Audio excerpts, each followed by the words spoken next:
If you believe the stories, mankind's pride gave rise to the Darkspawn. Countless in number and toxic to all life, Darkspawns search endlessly for an archdemon. When they find one, Darkspawn armies surge up from their corrupt barrows beneath the ground, and a blight begins. Grey Wardens are the only warriors capable of destroying an archdemon, and history always honors the one who sacrifices all to kill the beast. In the fifth blight, the Warden was the Hero of Ferelden. Youngest child of Ferelden's powerful Terran Cousland. Betrayal saw the Cousland's ancestral castle burn, and the Terran and his wife slain. Duncan, a Grey Warden, helped the young noble escape to a new life with the Wardens. The allied Ferelden and Grey Warden forces met in Ostagar, where King Kaelin's armies and a host of Wardens gathered, ready to destroy the Darkspawn. But valor turned to despair as Loghain betrayed his king. Kaelin's forces were slaughtered, and the south was lost. The hero, now a full-fledged Grey Warden, survived with the aid of Flemeth, the mysterious witch of the wilds. Joined by Flemeth's daughter, Morrigan, and a Grey Warden named Alistair, the hero set out to build an army strong enough to abolish the blight. With the traitorous Loghain now seated on Ferelden's throne, the Warden sought help from the influential Arl Eamon of Redcliffe. However, they arrived in Redcliffe to find the town under siege. As each night, undead rose in waves and assailed the battered village. With the hero's help, the people of Redcliffe stood fast against the undead horde. The Wardens reached Arl Eamon's castle only to find the Arl lying at the edge of death, and his court fallen into madness. To save his father's life, Eamon's young son, Connor, had made a deal with a demon, and quickly fallen victim to its possession. The hero intervened, freeing Connor from possession, and breaking the demon's hold over Redcliffe. But deals with demons are never straightforward. The demon agreed only to save Eamon's life, not restore him to health. Arl Eamon needed a miracle to recover. The hero located an urn containing the sacred ashes of Andraste, which were said to cure any ailment. The urn was protected by ancient traps, tests of will, and a dragon-worshipping cult that wanted to twist the urn's power to its own ends. The urn remained pure, but mysteriously disappeared after the Wardens departed. Only the temple dedicated to it still stands. With a pinch of the ashes, the hero restored the Arl to health. Informed of Loghain's treachery, Eamon swore his political and military support. The circles of Magi are bound by oath to aid the Grey Wardens in times of blight. However, Lake Calenad's tower could offer little help. One of its mages, Uldred, had become possessed by a pride demon and was twisting other circle mages into abominations. The hero fought to the top of the tower and defeated Uldred, saving the remaining mages. Grateful for their lives, the mages joined the Warden's army. The allies gained at the Circle were not the only soldiers to join the Warden's forces, however. Dalish elves don't usually make alliances, but even deep hatred can be set aside in the face of oblivion. An ancient curse was destroying Ferelden's largest Dalish clans, turning the elves into werewolves. Zathrian, the clan's keeper, claimed that the cure required the heart of the great wolf, Witherfang. Years before, Zathrain himself had afflicted a group of humans with the curse that now ravaged his clan. As long as he lived, the curse endured. The hero freed the werewolves from the long-standing curse, and the Dalish joined the Warden's forces. Blights may happen hundreds of years apart, but the dwarves who live below the surface of Thedas fight Darkspawn every day. No one is better schooled in battling Darkspawn than the warriors of Orzammar, except perhaps their allies of old, the Grey Wardens. The hero arrived in Orzammar in the wake of King Endrin's death to find political factions fighting for control of the dwarven capital. Only the vote of a venerated paragon could break the deadlock to elect a ruler, and order the dwarves to honor their Grey Warden treaty and join the battle against the new blight. The hero set off to find a paragon named Branka, who had disappeared into the Deep Roads in search of a legendary artifact, the Anvil of the Void, created by the renowned smith Caridin to forge mighty war golems. The hero helped Caridin destroy the Anvil of the Void, along with the dark secrets that could trap a living soul inside a mechanical construct. The hero emerged from the Deep Roads with a master-forged crown to bestow the Paragon's favor upon whichever rival candidate would be crowned king. Balin, the youngest son of King Endrin who was suspected of foul play, or Haramont, the aging traditionalist backed by the Dwarven Assembly. Balin followed his father to the throne. He leads with a ruthless but progressive hand, seeking to re-establish ties to the surface kingdoms. With Dwarden's strength now bolstering the Warden's army, the hero had to deal with Loghain, so Ferelden could stand unified against the Darkspawn, before the blight swallowed the world. The kingdom of Ferelden stood divided. While some nobles supported Loghain's regency, others condemned his inaction against the Darkspawn. Civil war brewed, and Arl Eamon called a landsmeet in hopes of curtailing the conflict and removing Loghain from the throne. As penance, Loghain was sentenced to join the Grey Wardens and fight Darkspawn until the end of his days. As the Warden's united army massed in Redcliffe, the Darkspawn overran Denerim, laying siege to Ferelden's capital city. The hero's army fought valiantly through Denerim and broke the Darkspawn siege. On Fort Dracon's highest tower, the hero's strongest allies fought alongside the Warden in a final heroic battle against the massive Archdemon. The Archdemon was killed without the sacrifice of a Grey Warden's life. With no Archdemon to lead them, the Darkspawn scattered. Most fled underground, still teeming in number and always seeking a new Archdemon to awaken. The shattered kingdom of Ferelden embarked on a long journey to recovery. In the Blight's aftermath, strong leadership was crucial. Alistair, King Caelan's half-brother, and Queen Enora, Caelan's widow and daughter of Loghain, joined in a political union. Together, they ushered Ferelden into a new era. Ferelden still stands, as obstinate and resolute as the Dog Lords ever are, but the events of the Fifth Blight loom over it as the nation rebuilds. For people across Thedas, legends of the hero of Ferelden remain the nation's brightest beacons of hope during its darkest times.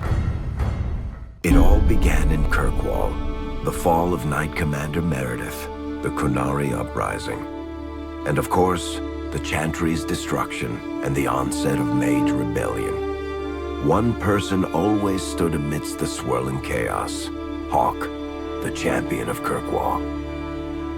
The Hawke family fled Lothering, refugees from the Blight.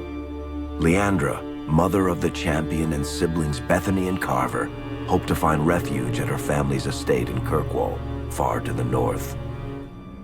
While Hawke had no magical abilities, the champion was at the heart of events that ultimately led to the Mage Rebellion. The Hawkes escaped the Blight with the help of Aveline Valen, a warrior and family friend. It's said that the family was also aided by Flemeth, the notorious Witch of the Wilds. Hawke's brother, Carver, never reached the Free Marches. He was killed by Darkspawn while protecting his family. The family's first years in Kirkwall were difficult. Leandra's brother Gamlin had lost the family fortune. The Hawkes lived in poverty, forced to indenture themselves in return for entrance to the city. To pay off the debt, Hawke was forced to work for a gang of smugglers. All the while, Hawke and Bethany did their best to hide Bethany's magic from the Templars. Opportunity eventually struck in the form of a dwarf named Bartrand Tethras, who was planning an expedition to the Deep Roads. It was a long shot, but with gold gained from the expedition, Hawke could free the family from its criminal creditors and further Templar scrutiny. Hawke met a rogue Grey Warden named Anders, who possessed detailed maps of the Deep Roads. These maps were crucial to the expedition's success. Once Hawke obtained them, everything else fell quickly into place. Afraid to lose another sibling, Hawke insisted that Bethany stay in Kirkwall rather than accompany the expedition. Hawke did find ancient dwarven treasure, but the group also stumbled upon a statuette formed from a strange red lyrium. Upon returning to the surface, Hawke found Templars taking Bethany away. Her magic had been discovered. She joined a mage circle soon after. The gold Hawke recovered from the Deep Roads brought back Leandra's stately childhood home in Hightown. The Hawkes had barely settled into their new home when Leandra was murdered. A deeply sinister and twisted killing. Hawke hunted down Quentin, the blood mage responsible, but could not prevent Leandra's death. Leandra's tragic death was part of a critical problem facing Kirkwall. Rising tension between the city's mages, who felt increasingly oppressed, and Templars, who grew increasingly suspicious of their activities. Adding to the strain, a large contingent of Qunari had also established themselves in Kirkwall, much to the growing discomfort of the city's rulers. After their dreadnought was shipwrecked many years before, a group of stranded Qunari were allowed to remain in a cordoned-off area in Lowtown. As time passed, the Qunari made no effort to return home, and offered no explanation about why they remained. Tensions rose to a breaking point. Revered Mother Patrice, convinced the Qunari were a threat to the Chantry's faith, incited violence between the Qunari and the Kirkwall populace. Hawke knew that Patrice would bring about unnecessary conflict. Though the champion tried to stop her, Patrice orchestrated the murder of Seamus Dumar, a Viscount's son and a recent convert to the Qun. When her crime was discovered, a Qunari assassin killed her. After Seamus was murdered, the Arishok of the Qunari group lost patience with the humans of Kirkwall. They would now submit to the Qun or die. The Qunari struck hard and fast. They took the palace in Hightown and beheaded the Viscount to immediately quash any resistance. Aided by Knight Commander Meredith and First Enchanter Orsino, Hawke reached the palace and stood toe-to-toe with the fearsome Qunari leader. Hawke fought the Qunari leader. The fierce battle resulted in the Arishok's death and the liberation of Kirkwall from its brief occupation. The Qunari quickly withdrew from the city entirely. Hawke saved Kirkwall and earned the grudging respect of the city's Templars, mages, and nobility, along with the title that history remembers, the Champion of Kirkwall. Kirkwall's problems were still not over, however. After Viscount Dumar's death, Knight Commander Meredith took power and blocked all attempts to appoint a new Viscount. Under Meredith's command, the Templars tightened their grip on the mages, planning to suppress what Meredith saw as a growing rebellion. Anders, who spent years fighting for justice and freedom for his fellow mages, saw that the time for negotiation was past. He destroyed Kirkwall's chantry, killing hundreds, including Grand Cleric Elthina. This single act began a rebellion that spread from circle to circle, until all circles of Magi had risen up in defiance against chantry rule. Though Anders had done the unforgivable, something stayed the champion's hand. Anders survived the day, although many others did not. Fighting spread swiftly through the city. Some mages rebelled openly, many of them succumbing to possession. Templars turned their swords on mages who rebelled and on those who did not. As First Enchanter Orsino refused to bend to the Templars, Knight Commander Meredith demanded that every mage in Kirkwall be put to the sword. Hawke saved many mages from Templar blades, keeping them from succumbing to possession or the temptations of blood magic. In the end, however, Hawke was forced to strike down Orsino, who had betrayed his own values by resorting to blood magic himself. The battle proved one thing. Knight Commander Meredith had gone mad. Hawke saw the truth of it when Meredith unsheathed her sword, and the red lyrium idol from the deep roads was embedded within it. The blade fueled her hatred and paranoia, as it had for months. After a horrific battle, the red lyrium of the Knight Commander's sword consumed her as she died. Meredith became a statue, her face a frozen mask of horror. Little is known of the champion since that final battle. However, Hawke's story lives on in legend and song.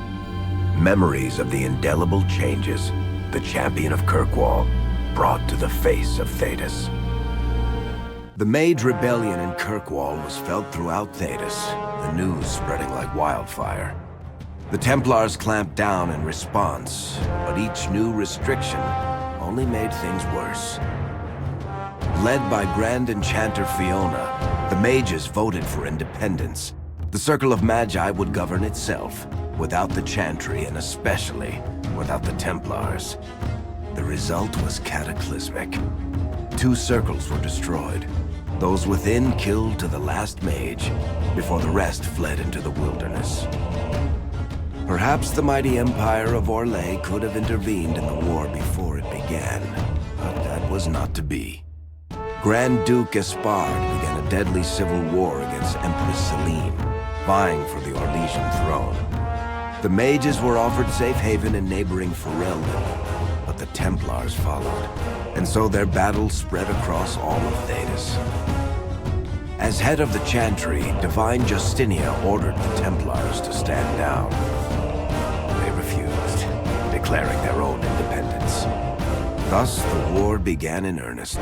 Templars hunting mages, mages fighting Templars. Their clashes wreaked untold destruction, and all sense of order was falling to pieces. Divine Justinia made one final desperate bid to end the war. She approached the leaders of both sides and convinced them to come to a conclave held on neutral ground. With the Chantry to mediate, mages and Templars will talk for the first time since this all began. It is our last, and perhaps our only